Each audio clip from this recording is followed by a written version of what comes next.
സമരം ചെയ്യുന്ന ആശാവർക്കർമാർക്ക് പ്രതീക്ഷയായി എത്തുന്നത് കോൺഗ്രസ് മാത്രമായി മാറുകയാണ്. ആശാവർക്കർമാരെ സംരക്ഷിക്കാൻ സംസ്ഥാന സർക്കാരിനും കേന്ദ്ര സർക്കാരിനും കഴിയുന്നില്ല എങ്കിൽ കോൺഗ്രസ് ഭരിക്കുന്ന പഞ്ചായത്തുകളിലെങ്കിലും പാർട്ടി അവരെ സംരക്ഷിക്കുമെന്ന് ഉറപ്പ് നൽകിയിരിക്കുകയാണ് KPCC അതിന്റെ പണി ആരംഭിച്ചു കഴിഞ്ഞു. അതിനായി 2 പഞ്ചായത്തുകളിൽ കോൺഗ്രസ് ഭരിക്കുന്ന ഇടങ്ങളിൽ അത് ആരംഭിക്കുകയും ചെയ്തിരിക്കുകയാണ്. അതായത് സെക്രട്ടേറിയറ്റ് പടിക്കൽ ആശാമാരുടെ സമരം 44 ദിവസം പിന്നിടുമ്പോൾ പുതിയ നീക്കവുമായി കോൺഗ്രസ് എത്തുന്നത് ആശാവർക്കർമാരുടെ ഇടയിൽ വലിയ പ്രതീക്ഷ നൽകിയിരിക്കുകയാണ്. UDF ഭരിക്കുന്ന തദ്ദേശ സ്ഥാപനങ്ങളിൽ, പ്രത്യേകിച്ച് കോൺഗ്രസ് ഭരിക്കുന്ന തദ്ദേശ സ്ഥാപനങ്ങളിൽ ആശാമാർക്ക് പ്രത്യേക ഇൻസെന്റീവ് ഏർപ്പെടുത്താൻ പോവുകയാണ് കോൺഗ്രസ്. കൊല്ലം ജില്ലയിലെ തൊടിയൂർ പഞ്ചായത്തിലും തൃശൂർ ജില്ലയിലെ പഴയന്നൂർ പഞ്ചായത്തിലും കോൺഗ്രസ് ഭരിക്കുന്ന ഈ 2 പഞ്ചായത്തുകളിൽ ആശാമാർക്ക് പ്രത്യേക ഇൻസെന്റീവ് ഏർപ്പെടുത്തി കഴിഞ്ഞു. ഇത് മാതൃകയാക്കിക്കൊണ്ടാണ് പുതിയ നീക്കം കേരളം മുഴുവൻ കോൺഗ്രസ് നടത്തുന്നത്. അത് UDF തലത്തിലേക്ക് വ്യാപിപ്പിക്കാൻ പോവുകയാണ്. സംസ്ഥാനത്തുടനീളമുള്ള കോൺഗ്രസ് ഭരിക്കുന്ന പഞ്ചായത്തുകളിൽ ഇതുമായി ബന്ധപ്പെട്ട സർക്കുലർ പഞ്ചായത്ത് പ്രസിഡന്റുമാർക്ക് KPCC ഉടൻ നൽകുകയാണ്. കേന്ദ്രവും കേരളവും വഞ്ചിച്ചുകൊണ്ടിരിക്കുന്നത് എത്രയോ കാലമായി. ഇനിയും അത് നോക്കി നിൽക്കാനാകില്ല എന്നാണ് കോൺഗ്രസ് പറഞ്ഞിരിക്കുന്നത്. തങ്ങൾക്ക് കേരളത്തിലോ കേന്ദ്രത്തിലോ ഭരണമില്ല, പക്ഷേ തങ്ങൾ ഭരിക്കുന്ന പഞ്ചായത്തുകളിലെങ്കിലും ചിലത് ചെയ്യാൻ കഴിയും.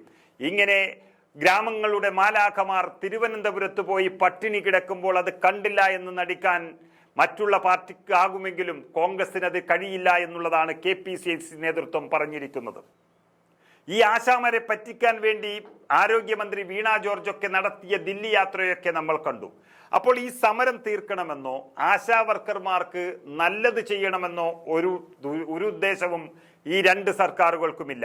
ഇങ്ങനെ അവരെ പറ്റിച്ചുകൊണ്ടും തട്ടിപ്പ് നടത്തിക്കൊണ്ടും ദിവസവും അവരുടെ കണ്ണീര് കാണാതെ മുന്നോട്ട് പോകുന്ന ഈ സർക്കാർ നടപടികളെ എത്ര സമരം ചെയ്തും തോൽപ്പിക്കാമെന്ന് ഉറപ്പുണ്ടെങ്കിലും പക്ഷേ ഇവിടെ ആശാമാർ പട്ടിണി കിടക്കേണ്ടി വരുന്ന ഒരവസ്ഥ ഉണ്ടാകാൻ പാടില്ല എന്നാണ് കോൺഗ്രസ് നേതൃത്വം എടുത്തിരിക്കുന്ന തീരുമാനം.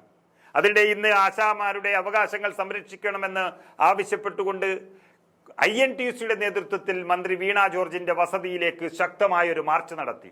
ഇതൊരു സൂചനാ സമരം മാത്രമാണെന്നും സമരം ആളിക്കത്തിക്കാനാണ് INTUCയുടെ തീരുമാനമെന്നും സമരക്കാർ അവിടെ പ്രഖ്യാപിച്ചു കഴിഞ്ഞു. SUCAയുടെ നേതൃത്വത്തിൽ നടക്കുന്ന സമരത്തെ തള്ളിപ്പറഞ്ഞ INTUCയുടെ നിലപാട് ബോധത്തോടെ ഉള്ളതാണെന്നും INTUC വ്യക്തമാക്കിയിട്ടുണ്ട്. സംസ്ഥാന പ്രസിഡന്റ് ചന്ദ്രശേഖരൻ അത് വ്യക്തമാക്കുകയും ചെയ്തു.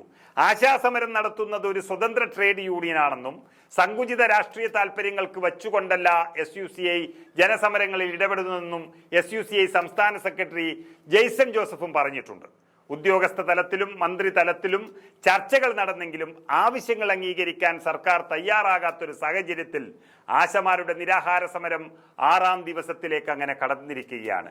ഈ ആശാമാർ അവരുടെ ജീവിതത്തിനും പട്ടിണി കിടക്കുന്നത് അവർക്ക് ജീവിക്കാൻ വേണ്ടി എന്നുള്ളൊരു യാഥാർത്ഥ്യമുള്ളപ്പോൾ അവരുടെ എത്രയോ കാലമായിട്ടുള്ള ഒരാവശ്യം മാത്രമല്ല, അവരുടെ ഒരു അവകാശം കൂടി 2 സർക്കാരുകളും വകവെച്ചു കൊടുക്കാനോ അത് കണ്ടു നടിക്കാനോ താല്പര്യപ്പെടാത്തൊരവസ്ഥയിൽ കോൺഗ്രസ് ചരിത്രപരമായ ഒരു നിയോഗത്തിലേക്ക് കടക്കുകയാണ്.